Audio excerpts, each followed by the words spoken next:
Chapter 2 Background, or Why Do Bad Things Begin? Before I address that chapter title and header, I'm going to give a grand summary of life on this earth. There are 3 guiding principles to all life on this planet. Number 1, pass along your genetic material, your DNA, to the next generation. 2, take what you need from the world to accomplish rule number 1. 3, do numbers 1 and 2 better than everyone else, or go extinct. All of life as we know it boils down to those 3 things. I'm not going to discuss what happens before or after life, extraterrestrial life, or what the meaning of life is for religious or philosophically minded folks. This is straight biology. If there were or were not a God, then life or nature as we know it now would still complete those 3 ends as far as we can tell.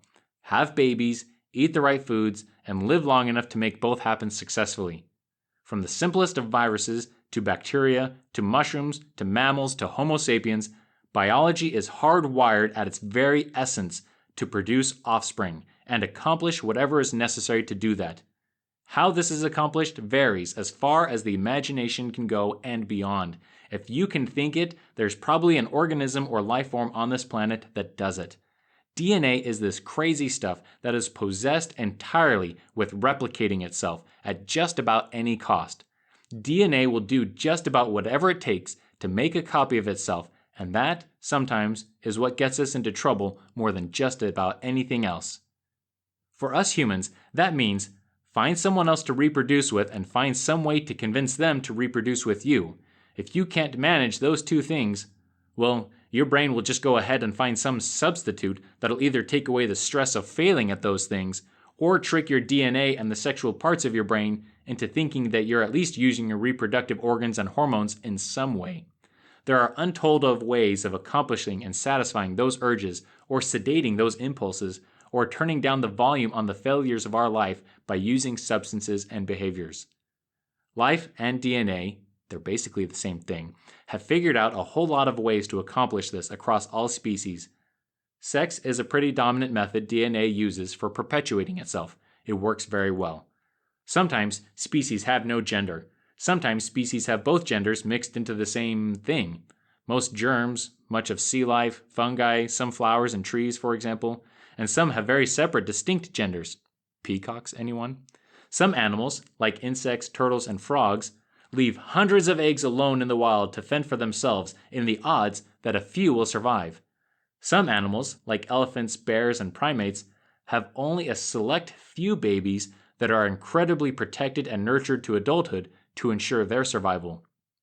The end result is really as the fictional Dr. Ian Malcolm says in Jurassic Park, life finds a way. In humans, it's pretty crazy. A great many men are ready to pass on their DNA just about all the time, while a lot of women don't feel that same push except when they're ovulating. With that disconnect, everyone gets really creative trying to bridge that gap in sexual desire and push while trying to maintain civility. I'll mention in a bit why some of these creative attempts arise, but the simple truth is that men are constantly getting pushed towards having sex of some kind by their body, their mind, and just about everything in them. Civilized men learn to restrain it, keep it calm and under control, at least in public. Being in a steady relationship often helps a great deal to keep the pressure from building.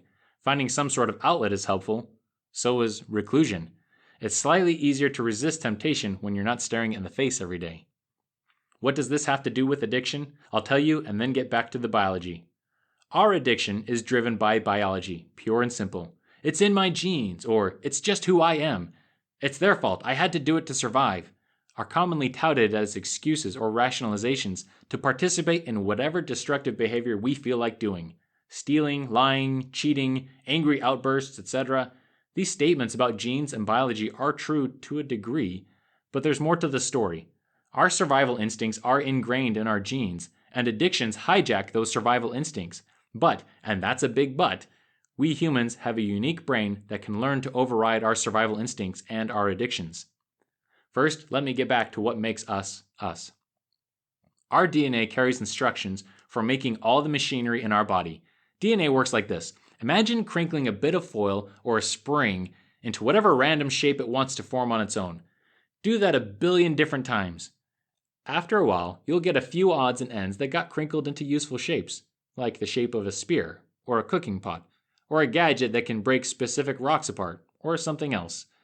The crinkling action is done by DNA, and the foil or the tools it makes are your hormones, your proteins, your enzymes, the machinery and structure of your body.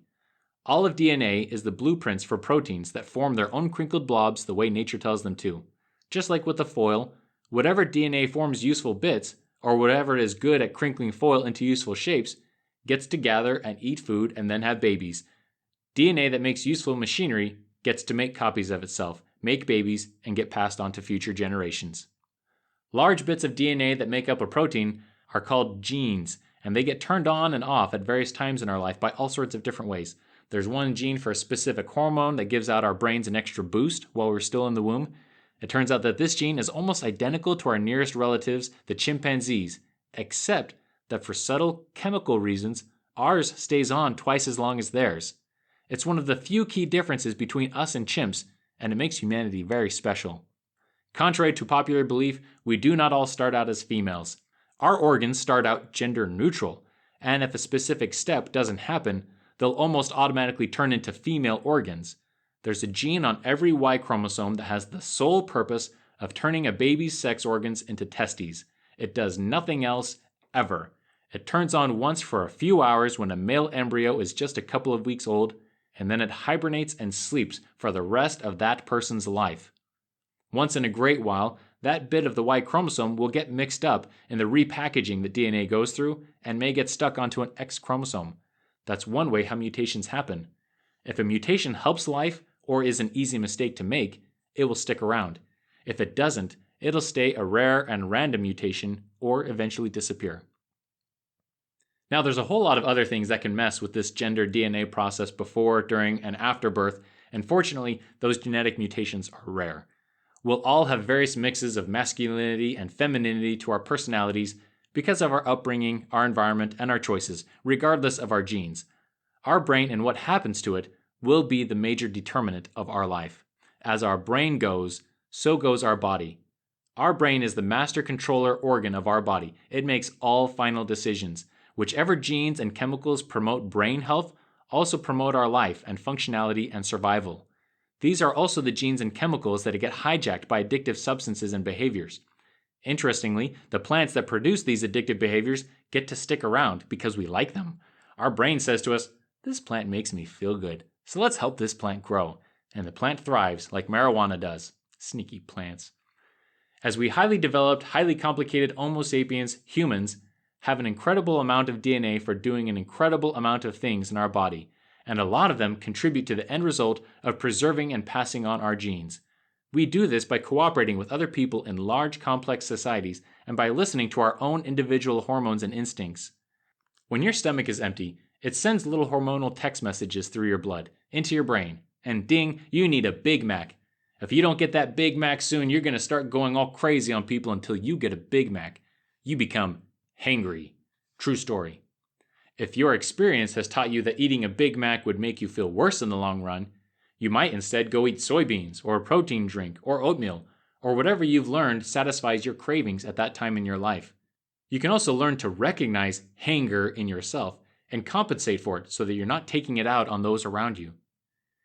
Your hunger and other things like it spark such a broad mass signal to your brain that we call these kinds of sweeping signals emotions.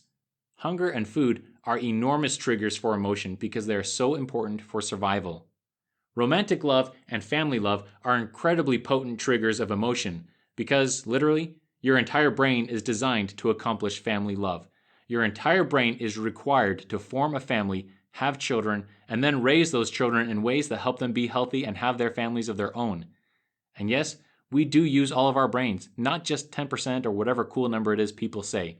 It makes for a believable movie explanation for the difference between us and superheroes, but it's just not true. Without some congenital deformity, drug abuse, or traumatic injury, we all use all of our brain. When we are tired, scared, angry, a bit hormonal, not feeling well, trying to hide some lie or guilt, or we're a little loopy because of some drug or medication we're taking, then our brain isn't working 100% and our ability to make good decisions suffers. Too many relationships end when our brain isn't working right. Keeping our brains sober, not just from drugs and alcohol, but also from out-of-control emotions or unbridled hormones, is the most important skill we can learn in life. Our survival instinct can often get shut down or destroyed when our brain is under the influence of something. Destin Sandlin, on his YouTube channel Smarter Every Day, experiments on himself showing this. He had the opportunity to visit NASA's hypoxic training chamber and see what happens when his brain didn't get enough oxygen. The doctor on duty let him keep his oxygen mask off until his oxygen blood levels dropped to dangerously low levels. At that point, all Destin could do is give a nervous grin and simple answers. He couldn't think well enough to put his mask back on, even though he looked conscious and awake. Others in the chamber had to put his mask back on for him. He couldn't have saved his own life no matter how much he wanted to. His brain wouldn't let him, impaired as it was. If our brain has a hard time taking care of ourselves under any sort of impairing influence, it will not be able to effectively take care of others as well as we should. By the way, you should definitely check out Destin's channel and watch that episode, number 157, Why You Should Put Your Mask On First, My Brain Without Oxygen. Cooperation between people and groups of people is incredibly helpful and efficient because it helps us survive and thrive. We compensate for each other's shortcomings and weaknesses. The genes that promote the parts of our brain that help us get along get passed on better, and so our society should continually improve. Our ability to move and act and do things is incredibly useful. Our ability to think and reason is amazing. The parts of our DNA that help us with those things get to stick around, usually. Some genes are complicated. They can be good and bad, helpful and destructive at the same time. Aggressive, alpha-type personality is very genetic and incredibly effective at getting stuff done and getting people to work together. The flip side is that those aggressive personalities can also wreak havoc on societies, communities, and families if unrestrained or untrained. Most of our personality starts off genetic, but can be altered hugely by our environment. All life forms, however ancient they are, have cocktails of genes and hormones trying to control and influence their behavior. For our simple bacterial friends, their life goals are super simple. Soak up nutrients in your immediate vicinity, and when you've got enough, copy your DNA and split in two. Done. Voila. Rinse and repeat. For higher animals, there's hunting and herding and growing of food and mating rituals like the displaying of prominent tail feathers and physical prowess, or buying of flowers and chocolates and romantic dinners. Then, cuckoo, once babies are on their way, there's instincts and ingrained behaviors that push the mothers into caring for their young. Instincts that cause ducks to watch out for their ducklings, and for those ducklings to follow their mamas. And instincts that make mama bears crazy protective of their cubs. And for every animal on the planet, there is no reason to ignore or not listen to these hormones. In fact, I would argue that they cannot ignore these hormones. They are just a crazy, complex biologic robot doing what their DNA and the environment tells them to do. I watched a show about dragonflies. Their eyes directly control their wings. There's no reasoning or thinking that goes on between what they see as potential food and what they attack. There's no rationalizing, no feeling. Their eyes pick up an object that is the right size for them to catch, whether it's an actual object or a dot or a fly on a screen. They'll automatically fly at it like a guided missile. And this system works so well that they have the most successful kill rate of any creature we know. They are simply a very complex, reflexive, and instinctive machine. If we keep human children from most of the normal triggers that spark our sex instincts, such as viewing sexual acts, nudity, seductive behavior, talking about it, etc., we can keep them from being interested in or thinking much about their sex organs until they go through puberty. After that, it's a different story. While human brains don't finish growing and developing until between the ages of 25 and 35 years old, human sex organs are ready to begin work during their early teenage years. Sex drives typically wake up and begin to work on their own between the beginning of puberty and adulthood. Some people won't feel or notice their drives working until they're in college. Some will feel it in junior high school or even as early as elementary school. Learning to control these drives when they can barely control their emotions and bodies is a tricky time for most people. It's also the time that most people begin to look for distractions, escapes, or ways to satisfy their instincts. It's a messy, awkward time for lots of good reasons. With hormones, triggers, stresses, responsibilities, and pressures from society and friends all pushing and pulling on us in so many different ways, it's a wonder we survive it emotionally intact at all. The environmental triggers and cues that spark and flare up our sex drives can be very destructive to teenagers. The emotional trauma that can come from a sexual experience at too young of an age is so devastating and hard to overcome that many societies have placed very strict rules and laws regarding exposing or pushing intimate behaviors on kids and teenagers who are not emotionally ready for it. Just like how addictions are much more easily created in younger people, codependencies created by forming romantic relationships while too young can interrupt our ability to form healthy attachments and connections as adults. We can't and shouldn't ignore or minimize the power of environmental cues and triggers on our or anyone's behavior. The YouTube channel Great Big Story does a segment on the vocal actress Tara Strong, who did the voiceover for Baby Dill Pickle in the Rugrats cartoon movie. The producers had to interrupt her while she was recording to tell her that her baby sounds were making another new mom in the studio start lactating. The sound of her fake baby noises made someone else start leaking milk unconsciously. Addictions, despair, and destructive habits form when one of our instincts is hijacked, mimicked, or copied by some substance or behavior or a traumatic experience. If we were stuck with what the nature throws at us, we'd be sunk if we were unlucky enough to ever experience something that takes over our brain. Somewhere, once upon a time, in a land far, far away, humans developed the gift of being able to override their hormonal biology. They learned to control their instincts and drives by using their newer, outer layers of their big brains. But this control is easily lost because of our strong emotions, faulty memories, and traumatic experiences. It's a very close battle between our inner, primitive reptilian brain against our advanced, civilized, refined, and cultured human brain. Our emotions, yes, our emotions, are a product of our biology. Happiness, sadness, fear, anger, joy, amusement, pain, they're all brain-wide responses to the environment. These are not human-only artifacts. They're found in species from fish to birds to mammals and especially primates, and they're all used for survival at some level. Go look around the internet for a bit and check out how many videos people have found of animals doing caring and gentle things for other people or animals, or of acting very human-like in their emotion. After watching some of those, it's easy to think that animals act unselfishly out of the goodness of their big, innocent hearts. Except that they are every bit as concerned with their own survival as we are, and it shows very readily when our life or their life is threatened. The reason we avoid wild animals is that we can't know what they're going to be angry at us or hungry for us.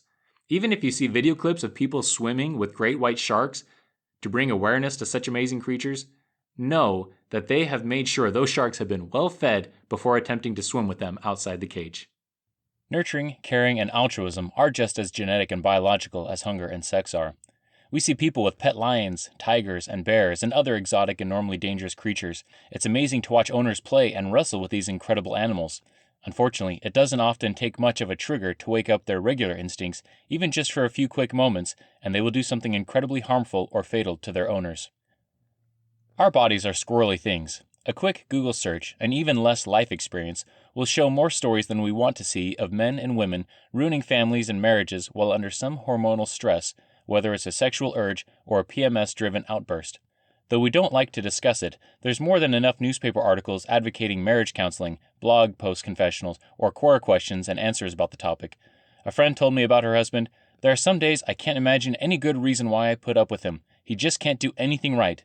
Then the next day, and most days, he's the hero of my world, and I can't even remember why I was so angry at him. Similarly, there's plenty of men ruining relationships, trying to get more sex or eroticism out of life than they can get from their dedicated partner. "You're as cold as ice," sang the members of the band Foreigner back in 1977, and the song is still being heavily played on classic rock stations today. Even if they have a healthy sex life with their wife, a lot of men are pushed by this unseen force to go search out more, even when they can readily recite all the bad reasons why they shouldn't. Why? I'm glad you asked. I'll explain later. True, the husbands and boyfriends of PMSing women sometimes add to the problems through ignorance or their own obnoxious shortcomings, and sometimes the wives and girlfriends of sex-hungry guys can be more distant and withholding than they should be for a healthy relationship to function. Perhaps they too are acting out of ignorance, immaturity, unresolved trauma, or something else. In the end, everyone has to tackle the challenge of living with your hormones, taking responsibility for them, and finding healthy ways to get through life with your families and relationships intact if you can. Why should you put up with this difficulty? Why should you put in the work? It will be different for each of you. Maybe it will be so that you can gain a greater sense of achievement when you hit your 50th wedding anniversary. or so that your kids can learn the good behaviors that will carry them into adulthood and into their own families, or to fulfill your own personal, emotional, and spiritual goals. This world will function better when we learn to master ourselves, especially the most difficult task of mastering our sex hormones, those hormones that are so powerful that life has persisted for over 3 billion years on this planet, battered and bruised as it is. It takes a collective knowledge of all of human history and learning to figure out how to get our bodies and minds under control of something more than pure biology. It seems anything with a brain experiences some level of emotion. All creatures take joy in eating and reproducing. We're all just following biology. I've seen more than one cheesy episode of Star Trek where humans encounter some alien life form that doesn't understand emotions like we do, and the glowing moral of the show is how awesome we humans are for having them. I would be surprised if we ever find an animal or creature anywhere in this universe that doesn't rely on their passions or emotions for survival and success. These emotions are a mix of instinct, drive, reflex, and a tiny bit of intentional reasoning. At the top of the evolutionary ladder is us humans. But how much control do we have over our own lives? Whether we have some sort of control over our instincts and drives is very much for debate. Do we have free will? Are we masters of our universe? Can we actually choose something against our DNA? There's no definitive answer from anatomy, biology, or psychology, which kind of makes us unique among the biosphere and leaves it a mystery. Or we just have further to go in our research. But for now, we have to accept the fact that we have more to learn, and we need to take responsibility for the great majority of our actions, instincts, and reflexes. What's the difference between a reflex, an instinct, and a drive? There is a healthy debate among scientists, psychologists, and philosophers, and anyone else who cares. I don't think it matters what the difference is, except that some of our instincts are more complicated than others, some are less complicated. So perhaps drive, like the drive for hunger or sex or wealth, is a better word. For some, an instinct is an automatic behavior that does not need to be taught, like a baby rooting to find its mother's milk, or males of most species rutting to show off their physical prowess and impress the ladies. Reflexes are simple and fast, like what you do when your finger touches a hot pan. Some neat instincts are like how mama turkeys will care for and nurture anything that makes the cheeping sound of a baby turkey.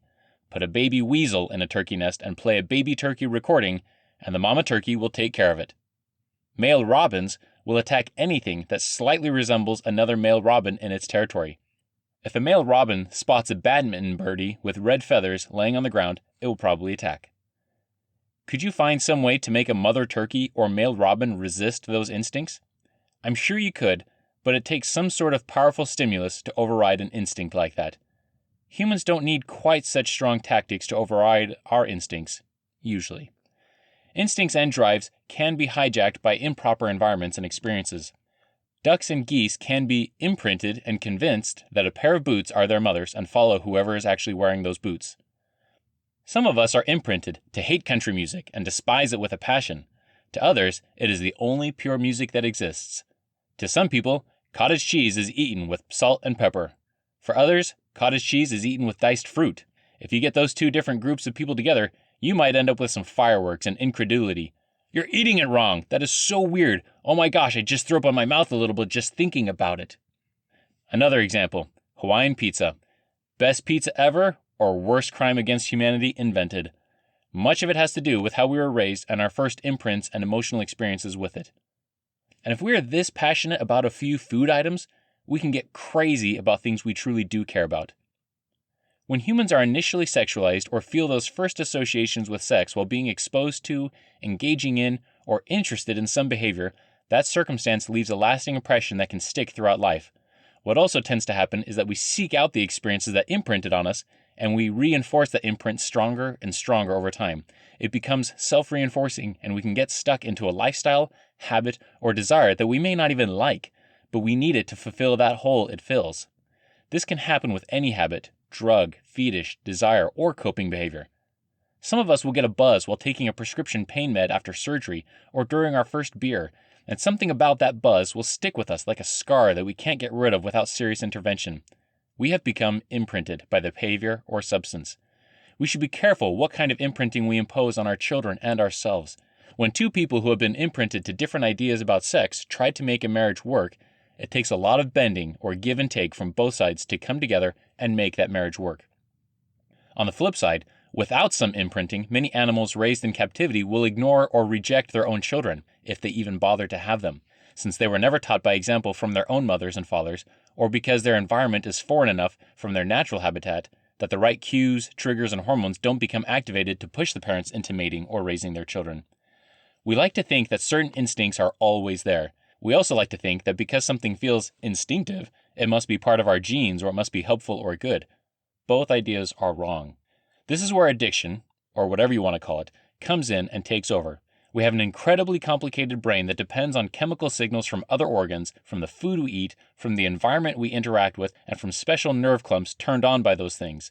When some new experience triggers some mousetrap in our brain that is normally used for survival, our brain associates that experience with survival, and our drive gets hijacked to seek out that thing, often at any and all costs. This hijacking can override all other survival instincts if it continues long enough and is strong and potent enough. Not being able to take care of yourself, or trying to satisfy some uncontrollable craving at the expense of yourself or the neglect or abuse of others, can cause huge problems to yourself and your community. It's not surprising that isolated and primitive tribes of people can take such harsh attitudes towards nonconformity. Even today, within families, religious congregations, political parties, schools and universities and neighborhoods, nonconformity is as threatening by nature. It takes a small amount of conscious or practiced effort to look past any differences and think outside the box. Within companies and teams, conformity ensures survival. The same is true all across humanity. When someone breaks from the mold, our automatic reflex is to apprehension and trepidation, until we understand why that person is behaving peculiarly. It can often turn to admiration very quickly. Sometimes nonconformity is dangerous, sometimes it is helpful. No matter what, overcoming our instincts and drives is incredibly important to the advancement of humanity on the whole. Sometimes we fight against our instincts in rebellion against established norms. Sometimes we fight against our instincts to become unified. Many people fear the singularity, that moment when computers, robots, or machines will gain enough consciousness and awareness and ability to act for themselves as they see fit and take over humanity. Countless movies and novels have been written on this idea, from Skynet and the Terminator to HAL in 2001 Space Odyssey, from Johnny Five and Short Circuit to iRobot. Elon Musk, that amazing entrepreneur who's done a lot to promote and create so many amazing technologies, has spoken openly about his concerns regarding artificial intelligence. Isaac Asimov was writing about it over 100 years ago when the most advanced machines he knew of were nothing more than gears and cables. Instead of fearing when we create artificial intelligence, we should still be working on overcoming our own instincts and drives, not to get rid of them, but to learn how to teach the world to be in charge of them. Something we should look forward to is when we've gained enough knowledge and experience as a species that we finally learn how to overcome our own biology and genetic programming to act purely for ourselves as we see fit. That will be an amazing day when we're able to bestow that gift onto every new generation born to this planet. To accomplish this, we will all need to know more about our bodies than we currently do, and to help with this, I've compiled information and resources from numerous disciplines, sciences, and fields of study across the spectrum to help you, the reader. It's also helped me immeasurably getting it all together for you. Many religions of the world have as their aim the goal of overcoming the flesh, or learning how to be master and controller of their body instead of a slave to hormones, physical desires, or emotional impulses.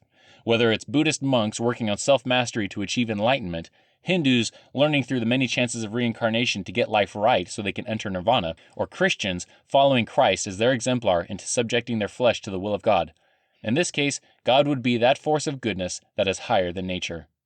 Our goal is to advance beyond biology, to become supernatural, to rise above our normal selves, to improve.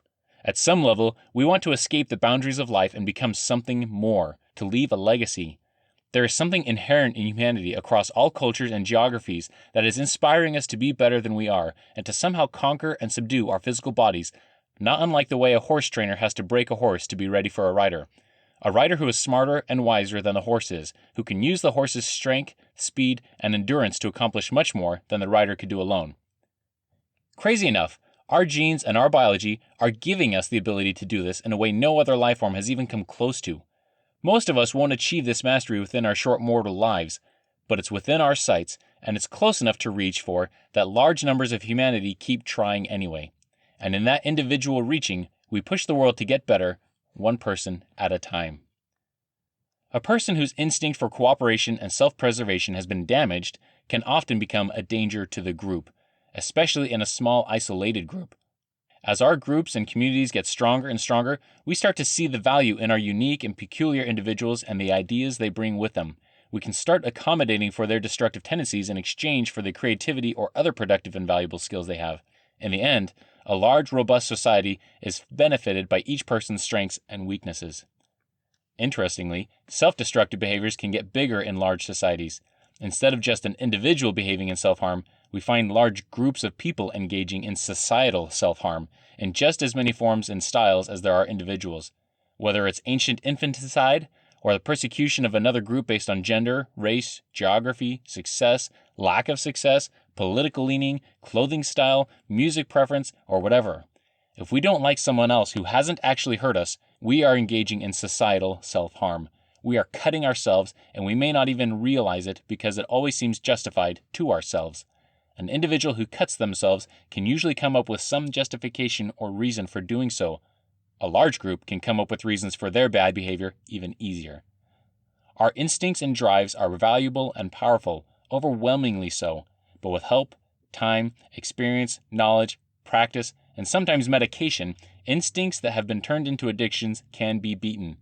We humans have a huge brain among the animal kingdom, and the whole front outer section of our brain is designed to help us override our more primitive instincts. In many addicts, the connections between the frontal cortex and the rest of the brain have been damaged or weakened to some degree. Once those connections between the checks and balances of our brain are weakened or damaged, our animalistic inner middle brain usually takes control and doesn't let go of it easily.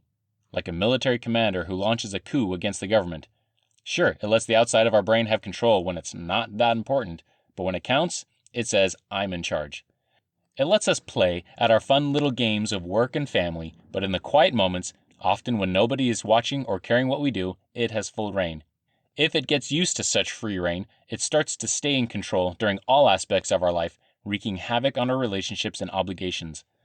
Our brain acts like the helicopter parent that hasn't learned to trust his or her child, or a codependent spouse who can't really let their partner be themselves for fear of embarrassment. We tell ourselves, I'm in control of myself, when really what we mean is, I can act in a sociable way most of the time. Or, my teenager can decide for herself while we breathe down her neck or guilt her into conforming. The need for our animal brain to control us or others is very strong, but it can be overcome. We have a reptilian or animal inner brain whose sole job is to ensure our survival at any and all costs. It doesn't use rationality, it doesn't think, it simply reacts mostly to threats and to a lesser degree to rewards. We all inherited a brain that is more likely to be afraid of losing something we love than of taking a risk to gain more. We also have a super advanced outer brain that, if given enough knowledge and practice and memory, can override the inner brain. It can use rationality, thoughts, feelings, and emotions in weird, creative, complicated, and new ways to not just survive, but thrive in a complicated society and world. But it takes a lot of practice, time, and repetition to build that outer brain up, like a muscle or like learning a new skill. And fortunately, except in cases of certain rare types of brain damage or disease, our brains can learn and change and grow throughout our entire life. Not unlike a form of government where the power is given to the masses, rather than a minority ruling class that has control of the military or wealth. Luckily for everyone, especially for those who have ever experienced real traumatic brain damage of any kind, our brain is plastic, or it can still change and grow and repair throughout our life. Old dogs can learn new tricks, and addictions can be overcome, though it may be the hardest thing you've ever done. You're going to see this phrase, the hardest thing you've ever done, come up a few times in this book. They all apply to this same thing, and is meant to give you reassurance that it will be hard, but it is doable. Difficulty in working with or resolving your feelings about some natural tendencies is expected and normal. Going against your genetics and environment are going to feel impossible, even though they are not.